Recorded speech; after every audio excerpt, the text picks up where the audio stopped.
जब एक official meeting बुलाई गई है और उसी के पैरेलल अनऑफिशियल कोई मीटिंग बुलाए तो ये प्राथमिक दृष्टि से तो अनुशासनहीनता है। आगे इसके ऊपर देखेंगे क्या कार्रवाई होगी।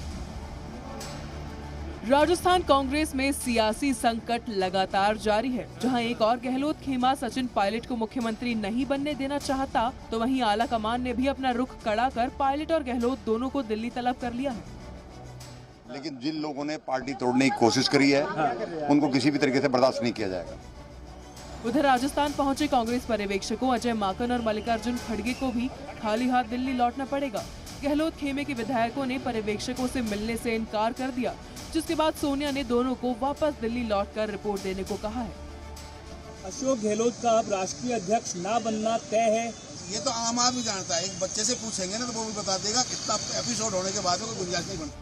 वहीं कांग्रेस के अंतर कलह पर पीएल पुनिया का कहना है कि व्यक्ति को ही पद मिलेगा, लिहाजा गहलोत को सीएम पद तो छोड़ना ही पड़ेगा। वहीं केंद्रीय मंत्री अनुराग ठाकुर ने तंज कसते हुए कहा है कि कांग्रेस में एक अनार और 100 बीमार वाला हाल है।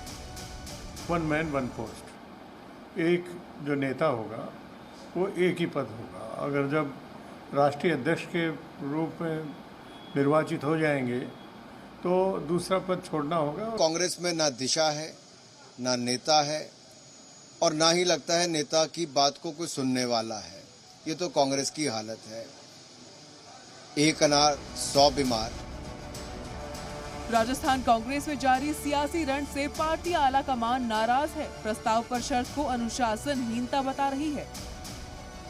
रेजोल्यूशन मूव कर रहे हैं, वो इलेक्शन लड़ रहे हैं और कल को वो अगर कांग्रेस अध्यक्ष बन जाते हैं तो वही अपने ही रेजोल्यूशन के ऊपर फैसला कल करें, तो ये कॉन्फ्लिक्ट ऑफ इंटरेस्ट है, इसलिए ये गलत है। अब देखना होगा कि गहलोत खेमे की इस खुली चुनौती पर हाईकमान का क्या फैसला होगा।